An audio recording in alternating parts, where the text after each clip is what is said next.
Hi, so for humanities class on Monday, I was the summarizer for All is Quiet on the Western Front, chapter 7. And so, here goes.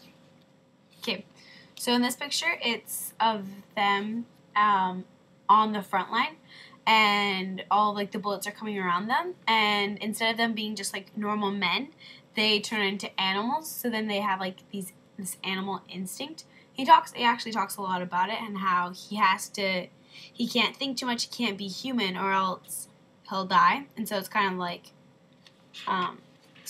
he lives or dies. But once they return from being on the front lines, inside, they're just soldiers, and it's just their lives. That's who they are. It's not like they're actually animals. But so whenever they're alone, they just turn back into humans and soldiers.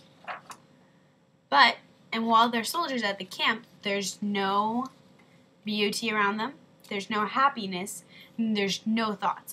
He talks a lot about there definitely cannot be any thoughts, because if you think too much, then thinking turns into emotions, and emotions turn into that means it's just bad.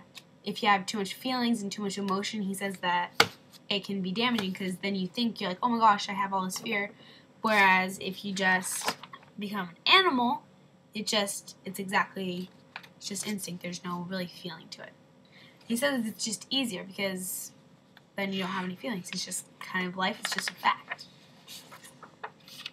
So because there's no beauty, they decide, him and his two buddies decide to cross the river and go. They leave camp and they go to the women's house because the light's on, and they go and talk or whatever, but they have to leave the camp in order to do so. And then Paul gets the notification that he gets to leave and go on leave and return home, and so that's him leaving, and that's all of his friends oh, he's leaving. But as it turns out, Paul doesn't really want to go, because that means he has to leave behind his men in the war, and he doesn't want to go because he doesn't know who's going to live or die, because at that time pretty much just everyone died, and you don't know day to day if you're going to still live or not. So he didn't want to leave those men behind because, well, they're his family. But he does it anyways, and he goes on the train onwards. And then he goes home. And he has a family reunion with his sister. That's him. And then his mom's in bed because she's too weak to walk around or do whatever. Sick mom. I didn't really know how to draw a sick mom, so I just drew a sick face.